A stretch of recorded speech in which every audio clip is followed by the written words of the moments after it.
Florida State's got a pot roast as a head coach. They've got a squirrel at receiver. They got a juice at linebacker, and now the Sandman on the offensive line. A new commit for Florida State's 2025 class. Here to talk about that on Warchant TV is Michael Langston, senior recruiting analyst. Michael, Chavez Sandman Thompson says yes to Florida State. I know he was on campus this past weekend. You interviewed him. Tell me about how this all came together for FSU.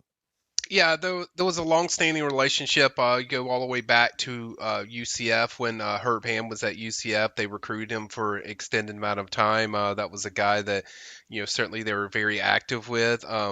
Certainly then Oregon got involved. He later committed to Oregon. And then I get the feeling that he wanted to be closer to home. So then he was going to originally visit UCF, but then obviously everything happened with Herb Hand and he left and went to FSU. And so kind of here we are with that relationship. And they've needed a center in this class. And, certainly Chavez or Sandman or whatever way you want to word it, was certainly a guy that fit that criteria. Very good, finisher on blocks. A guy that had 33 pancake blocks for the high school season at Cocoa, who won the state championship. He's also a teammate of Javon Boggs, who's already enrolled at FSU, who I think is going to be an impact guy. So I think overall, a guy that certainly was very productive, and he only had 10 games, and he still got up to 33, 6 pancake blocks alone in that state title game where they beat Gadsden County. So I think overall, just a guy that they once they felt like there was a chance, I think they decided, you know what, we're going to pursue this. We want this. We covet this guy, and they got it done. So it's a take from Herb Hand's perspective. This is somebody that he liked. I know in the interview, I believe he was asked about why they like Sandman Thompson, and it has to do with he plays with a mean edge. Is that correct? That's correct.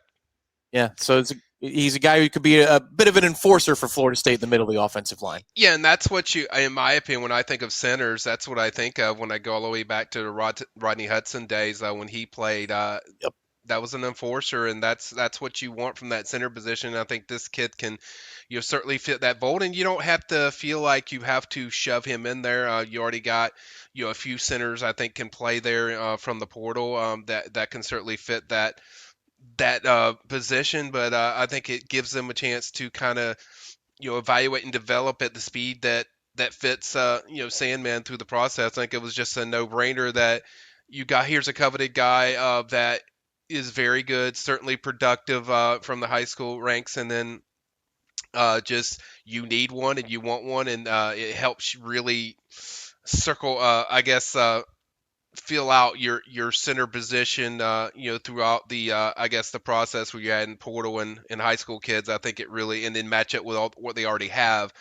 I think it made too much sense, and then that's why I asked him throughout the interview, people watch it, like, how much did you feel like a priority? And you could tell, like, there was a push there that he was wanted. Obviously, when you set up the official visits, you still need to, get a feeling of body language and stuff. And he gave off all the stuff that you were kind of looking for, then said, hey, I'm going to decide in a few days. And, here we are on the few days, as far as the decision. And I just think a really solid pickup for FSU. Don't think they're done. I got Chasten Brown, who's going to visit on the 25th. I like FSU. I got an RPM pick there. Certainly waiting on to hear Mathis, who visited over the weekend, 4-star defensive end, that they're still active. So there's some activity still out there for the 18th and 25th that I think we're going to be waiting on. Maybe visits from the high school that we're still trying to confirm and get with. But I think overall, from the offensive line, I think they're getting close to what they wanted. Yeah, that's worth circling back on. So this is a 2025 prospect, as in this year. So he would be on campus and ready to go as a true freshman at Florida State this fall. Chasten Brown is another one of those. You have the RPM pick in for Chasten, but that probably would round out the offensive line class. Just speaking specifically about the offensive line for 2025, is that right? I would believe so, at least from the high school ranks. You have the spring thing where they could add a tackle from the portal or maybe whatever position. But I think from the high school ranks, that's probably it. I know Ty Haywood's one that's thrown around the 5-star offensive tackle, but you don't get the sense that there's movement or moving the needle with that yet. I know FSU went to see him. Gus and Norvell went to see him. Michigan feels like the one that's kind of the trendy that we hear.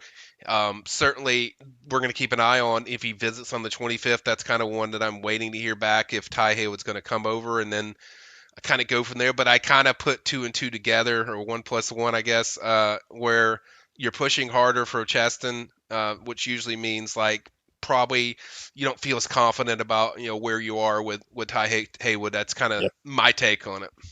Yeah, Ty again on Wednesday. It looks like it was Wednesday. Decommits from Alabama officially, with Hmm. Michigan being the leader in the clubhouse. So we'll keep an eye on that one. Everybody can always go over to warchant.com, go to the premium recruiting board to check out Michael's latest on the recruiting ranks. I'm talking high school, but then also transfer portal whispers.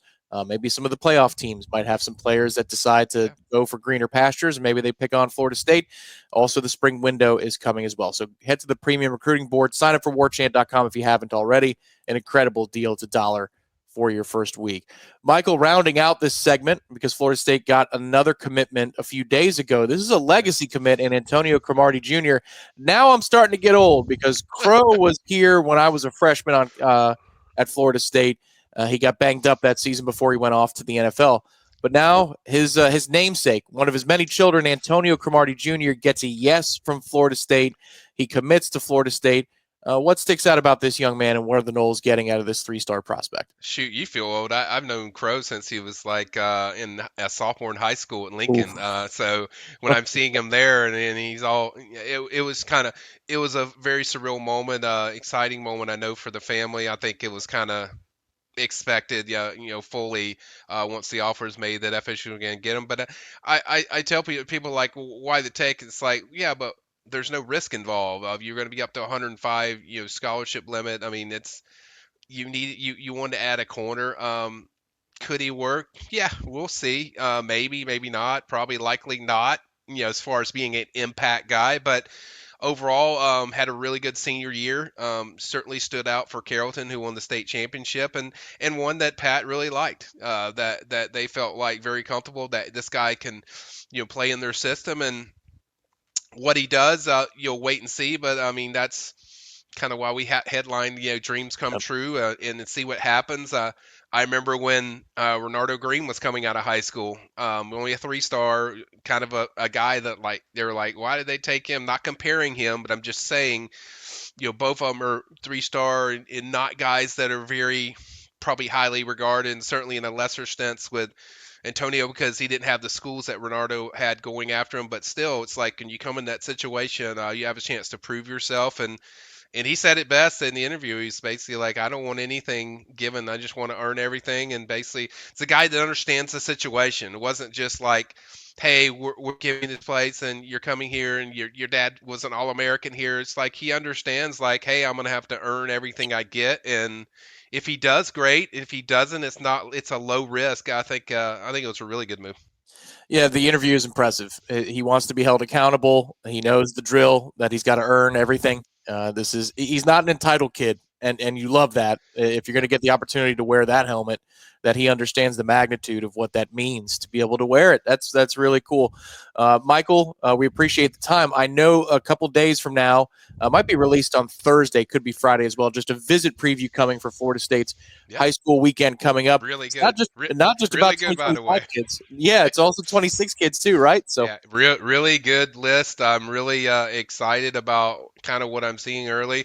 You'll have one on the 18th. We'll have another one on the 25th. So it's kind of back to back. They kind of usually do this every year, where in January it feels like there's back to back weekends for official visits. And then you'll have some more. I think in early February, but I think another junior day then. But the 18th is really circled because I'm very intrigued and kind of uplifted when you see the guys that are expected to get in there. Some very talented guys, guys that are committed to other schools. You can go to the list on the PRB.